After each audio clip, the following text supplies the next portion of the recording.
Have you ever been playing League and then for absolutely no reason you decide to do this? Okay, we're 12 minutes into the game and I'm 0-4 playing a scaling champion. At the rate we're currently going, the enemy team is going to snowball the game and will have no chances of winning. We just killed the enemy mid laner, so I desperately need to make use of this chance to come back. I'm sitting at 800 HP, the tower plating is on its last legs, and according to my calculations, Echo should be at his inhibitor.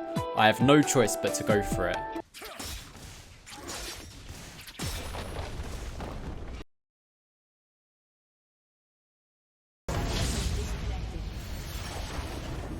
So this video is about recall timings. You might think, but Bonks, why are you doing a video on this topic? All you need to do to recall at the perfect time is 1. Wait until you need to spend money or regenerate your resources, then 2. Set up your wave or jungle camps in an appropriate way so you don't lose golden EXP while you're doing it. Did you really think it was that easy? Shmeh, man, I expected better from you. Although most people don't realize it, recalling has so much more to it than that. In fact, there's a completely separate concept that recall timings are centered around that even some of the teammates I get in my 200 LP lobbies are clueless about. That concept being tempo. So in this video, I'll explain what tempo is, how it relates to recall timers, and how you should be thinking about recall timers in general. Hopefully me doing that will give you a massive edge over everyone else, since there are hardly any other good guides about it on YouTube right now, and it's an incredibly high level concept. This one's going to be heavily loaded with information, so strap yourselves in, lads, and let's begin. If I were to ask you what the advantages and disadvantages to recalling are, you would probably say that the advantages are that you get to spend your money and regenerate your resources, and the disadvantages are that you might miss golden EXP while you're off the map. While this answer wouldn't exactly be wrong, it doesn't paint the whole picture, since it doesn't take tempo into consideration. To describe what tempo is simply, it's pretty much just a measurement of opportunity. Picture it like this. After you recall, spend your money and regenerate your HP and mana, you're given a cup of water with a tiny hole at the bottom. The water represents your tempo, and because of the tiny hole at the bottom, your tempo is constantly being drained away. Every time you go for a play, you drink some water from the cup. The amount you drink is relative to the size of the play, and the size of the play is relative to how much time it took and the amount of resources you used on the play. For example, pushing a wave is like taking a tiny sip from the cup, but diving the enemy bot lane or fighting the enemy team for dragon is like taking a massive gulp. The more water you have in the cup, the more opportunities you can take. If you leave base for 5 minutes and just farm minions without making any plays the entire time, you might think you still have some tempo left because you're still at full HP and mana, right? But actually, you don't. Water has been draining out of the cup for the duration of the 5 minutes, so you've actually run out. The draining is a representation of the fact that you're now sitting at 2k gold, meaning you're weaker than everyone else who has spent the gold that they've been gathering for the last 5 minutes. Because of this, all the plays you can go for are extremely likely to fail since you're so weak. So there are no opportunities for you to go for, hence why your cup has run out of water, meaning you have no tempo left. If you try to dive bot in that state, you're likely to just mess up the whole play and lose your team the game, so you should base and refill your cup. That is what tempo is. It's quite easy to understand, but applying it to your recall timings can get quite difficult. At least I think it is, because to me, it seems like the biggest difference between low MMR and high MMR players and how they base is that the lower MMR players tend to base only when they absolutely need to. However, higher MMR players will take opportunities to base, even if they don't necessarily need to, just so they can reset their tempo. This type of basing can also be referred to as tempo basing. So bearing this in mind, if we go back to the list of advantages and disadvantages to basing that we had earlier, we now know that another advantage to basing is that it allows you to fully reset your tempo once you're back on the map, but another disadvantage is that it temporarily resets your tempo to 0. And by that I mean, after you recall, you're forced to spend some time in base regenerating your resources and some more time running back to your lane or wherever you want to go. During this time, your tempo is 0 because you can't take any opportunities, unless of course you have TP. Alright, we finally made it to the good part. So now that we got this list, how can we use it to help us with our base timers? What we can do is we can use the advantages as triggers to find when we want to recall ahead of time. This is something that seems simple on the surface, but is actually way more complex when you get into it, because at first, all it seems like you need to do is think about when you benefit from one of these advantages,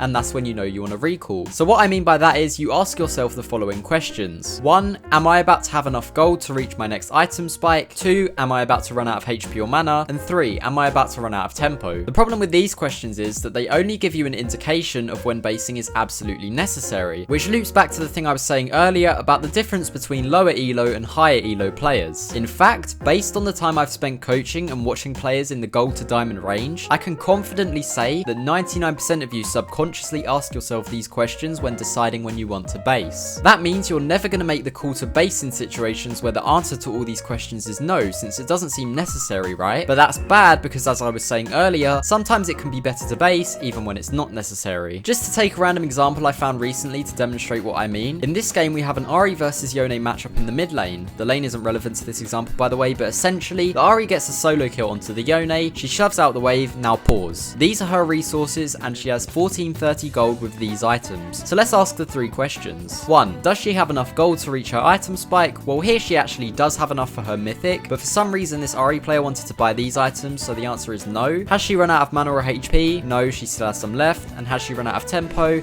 No, because she still has enough to take the plate. Since the answer to all these questions is no, she decides to stay for the plate because she doesn't need to base. Now she's reached enough for her power spike and run out of tempo, so she decides to base. The Yone now comes back to lane before her and shoves out the next wave. Now Yone is in a position to go and make a play on the map, and there's absolutely nothing Ahri can do about it because look where she is. Yone ends up doing nothing with the timer, but if he was a better player, he would have realized that there's a fight happening topside, and he could have maybe got himself a double kill by joining it. If that ended up happening, it largely would have been Ahri's fault for recalling so late. If she recalled directly after taking the wave instead of going for the plate, she could have followed Yone to the fight or prevented him from moving. So now you can see why asking these 3 questions and only basing when necessary is a bad thing. And if you're sitting there right now thinking, wow, this Ahri is so bad, I would never do something so stupid, you probably would. This Ahri is a D4 player, which is a pretty solid rank, and I've seen Grandmaster players making a similar mistake before.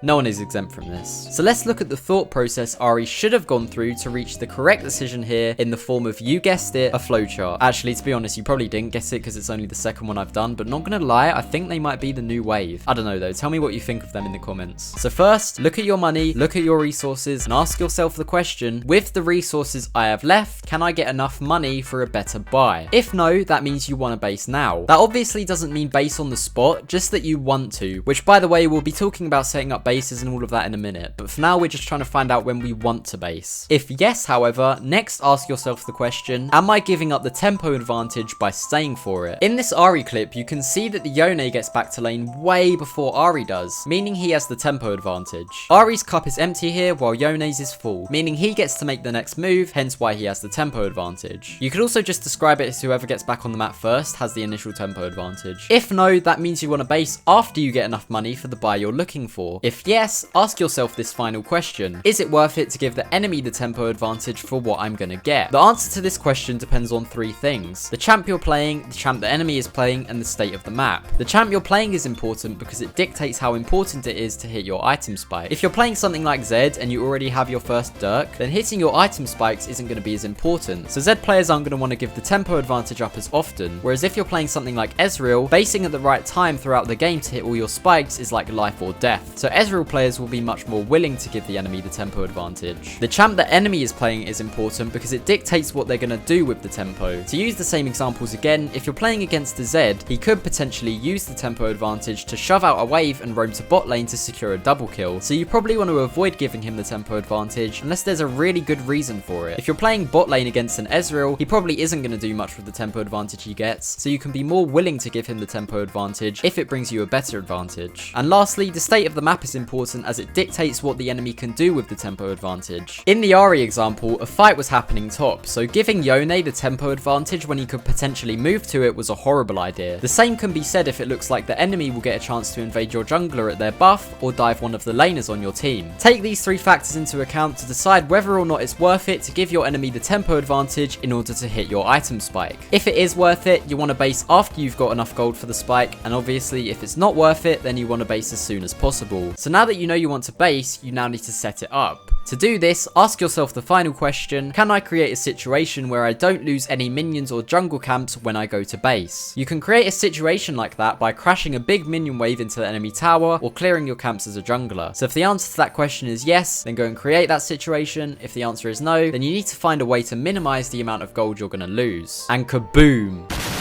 You now understand how to find the perfect base timers. Of course, that doesn't mean you'll be perfect at it, but now that you know the thought process you need to go through to find the best base timers, you can go into some of your replays when you feel like you ended up in a weird situation in the game you played, and check to see if you based at the right time or not by following through this flowchart. If you find a moment in a game where you feel like you based at the wrong time, but you aren't actually sure if it was wrong or not, you can come to my Discord and ping me with some kind of recording, and I'll probably help you out. Anyways, thanks for watching, lads, and here's the flowchart in a bit.